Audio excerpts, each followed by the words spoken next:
नमस्कार, स्वागत है आप सभी का एडेड जूनियर शिक्षक भर्ती को लेकर के आज की अपडेट भर्ती जियो सीट वृद्धि और साथ ही साथ पीईटी परीक्षा को लेकर के एक नई नोटिस ऑफिशियल नोटिस जारी हुई है।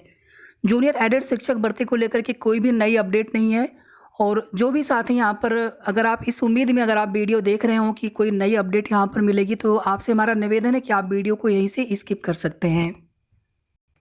और एक हमारा दूसरा अनुरोध आप सभी से ये भी है कि अभी हमें पूरा फोकस अपने पीईटी परीक्षा पर करना चाहिए। इस भर्ती में कितने सीटें होंगी, किसका चयन होगा, किनका चयन नहीं होगा, किसी को नहीं पता है।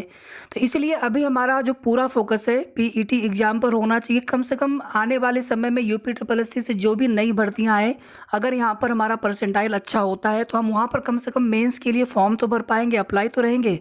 और ऐसे एग्ज़ाम दिया हमने, हमारे परसेंटाइल अच्छे नहीं आए तो फिर क्या मतलब है, आने वाली भर्तियों से हम वंचित ही रहेंगे। इसलिए हमारा आप सभी से यही अनुरोध है कि आप लोग अभी पूरा फोकस पीईटी 2022 एग्ज़ाम पर करें। बाकी जो एडेड वाली लिपिक की भर्ती है उसकी तो चीज़ें समझ में बिल्कुल भी नहीं आ पा रही, किस प्रकार से आवेदन करना है, क्या है, और जो विद्यालयों के जो प्रबंधक है किस प्रकार से उनका क्या रवैया है और आगे क्या चीज़ें रहेंगी। मतलब लोग फॉर्म भरना नहीं चाह रहे, स्थिति ये हो गई है।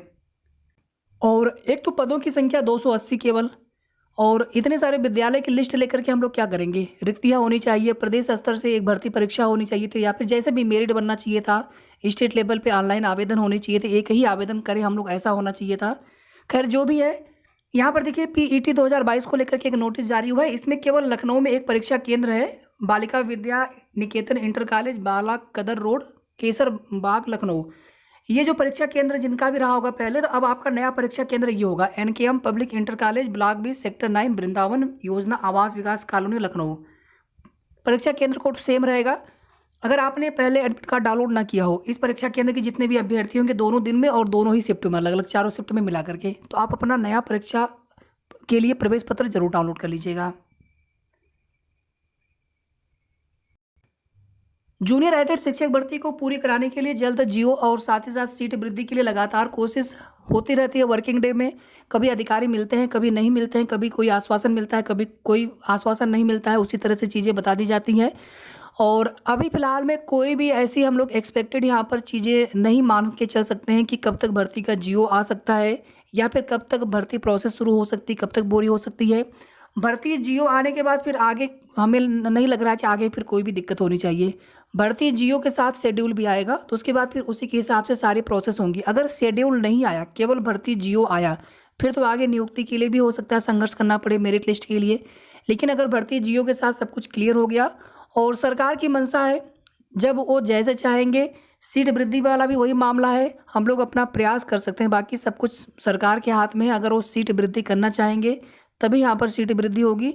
बाकी हम लोग देख रहे हैं पीआरटी की हालत क्या है, किस प्रकार से भर्तियों के नाम पर कहीं मेंटर रखे जा रहे हैं तो कहीं पर जो है निजी विद्यालयों से सहयोग लिया जा रहा है, लेकिन भर्तियां नहीं की जा रही हैं। तो यहाँ पर जितने अधिक से अधिक पदों पर भर्ती हो जाए, समझ लीजिए कि उतने लोगों को यहाँ पर इस बेरोजगारी के समय में उतने लोगों को नौकरी मिल जाएगी, सरकारी नौकरी मिल जाएगी। बस इन्हीं सब चीज़ों को ध्यान में रखते हुए और आप सभी से हमारा निवेदन है कि आप सभी भी अपने स्तर से ज़रूर जितना सपोर्ट हो सकता है करते रहें। और पीईटी 2022 अगर आपने फॉर्म भरा हो तो परीक्षा को लेकर के अपनी पूरी तैयारी आप करते रहें। रिवीजन, प्रैक्टिस सेट, पिछले 6, 7, 8 महीने का करंट अफेयर आप जरूर देख लीजिएगा। सिलेबस से बाहर का मत पढ़िएगा। जैसे हिंदी हमें पढ़ना है तो हिंदी में समास पढ़ने लग गए आप, जो सिलेबस में है सिर्फ वही पढ़ना है। ऐसा नहीं कि हम बहुत कुछ पढ़ के जा रहे हैं, क्या मतलब उनका, जितना सिलेबस में है उतना हमें पूरा पढ़ के जाना है।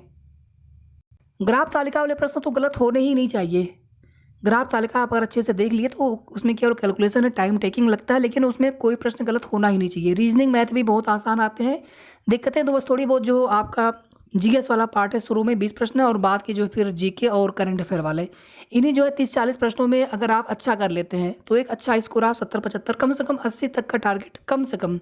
क्योंकि अगर मैं आने वाले समय में अगर किसी भर्ती में 1000, 1500, 2000, 500, 400, 300, अभी आप देखेंगे मुहर्रिर खान वाली कितनी 92 कितनी सीटें हैं, तो 90 परसेंटाइल कम से कम उसके ऊपर रहे, 90 क्या उससे भी ज़्यादा, 80 प्लस कम से कम रहे। तो 80 प्लस का ही टारगेट लेके चले, जितना अच्छा स्कोर कर सकते हैं उतना अच्छा स्कोर करने का प्रयास करें। और मेरे हिसाब से पीईटी में जितने ज़्यादा आप प्रश्न अटेम्प्ट कर सकते हैं उतना अच्छा रहेगा। प्रश्न छोड़े नहीं, और नेगेटिव मार्किंग भी आपको अवॉइड करना है, दोनों ही चीज़ें हैं।